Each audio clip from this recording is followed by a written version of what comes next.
Hello everyone. In this lesson, we'll learn about preliminary management of process equipment and self-manufactured equipment management. First, let's briefly understand the significance and content of preliminary process equipment management. Preliminary management of process equipment covers stages from research, planning, selection, and procurement, warehousing, installation, commissioning, handover, acceptance, through to operation and use.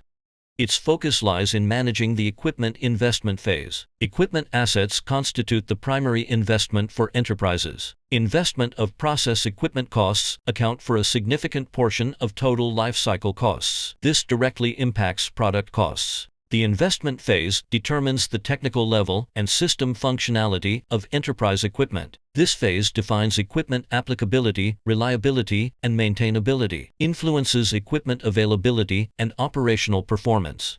Therefore, investment phase management is the key to achieving good investment efficiency.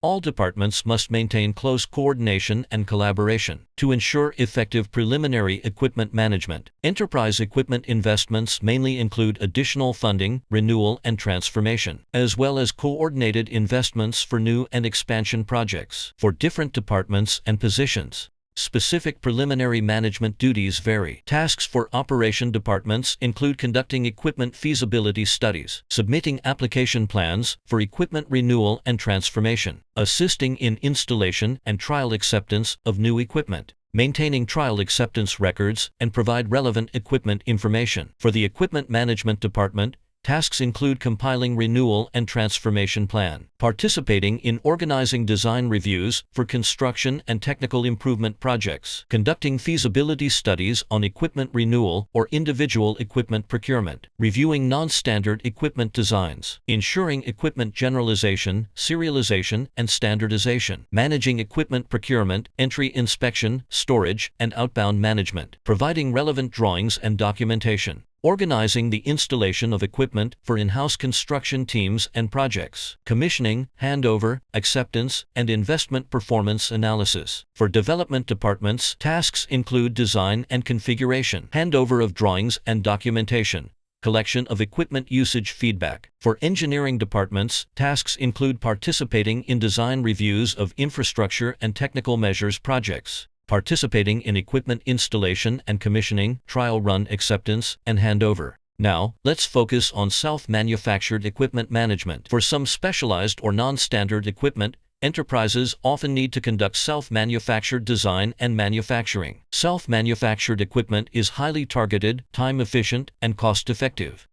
It serves as an effective measure for enterprises to resolve critical production issues, complete tasks on schedule with quality assurance, achieve economic benefits, and implement technological transformation. Self-manufactured equipment effectively addresses the disconnection between design, manufacturing, and practical application. It facilitates whole-life equipment management and promotes the adoption of new processes, technologies, and materials. Self-manufactured equipment of enterprise must be based on practical production needs, must be based on the enterprise's specific conditions, tailored to local circumstances, and focused on practicality, emphasizing economic analysis, and pursue an optimal cost structure between design and manufacturing costs, operational and maintenance costs over the equipment's life cycle. It must adhere to three fundamental principles: operational suitability, technological advancement, and economic viability. Management of self-manufactured equipment includes preparing design specification and reviewing design proposals, compiling cost budget sheet,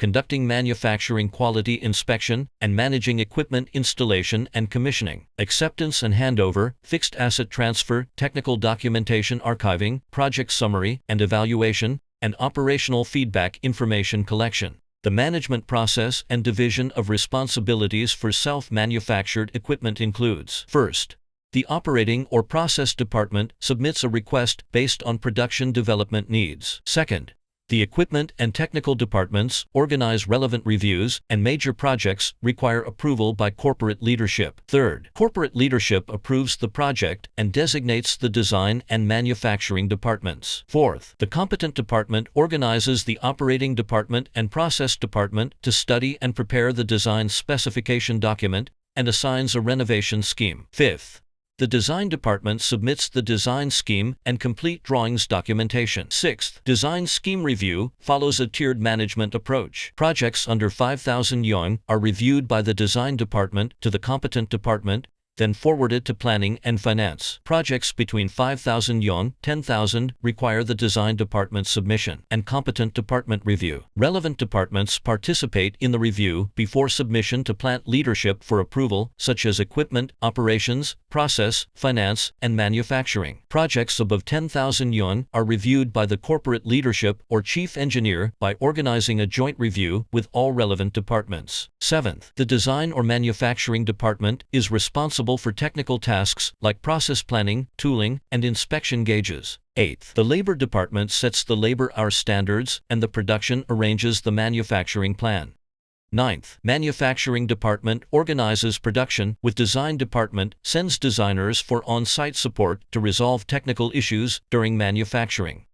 10. After manufacturing, the inspection department conducts inspections and certification according to the items specified in the design specification.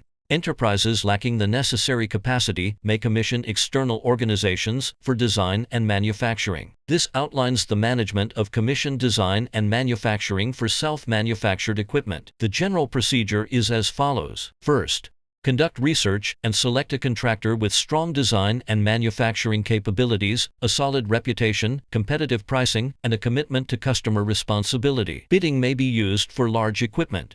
Second, provide the product drawings or a physical sample of the components to be processed by the equipment. Specify requirements for process, technology, precision, efficiency, and product confidentiality, and agree on the design and manufacturing costs. Third, execute the design and manufacturing contract. The contract must define standards, specify the design and quality requirements, completion date, manufacturing price, and breach liabilities.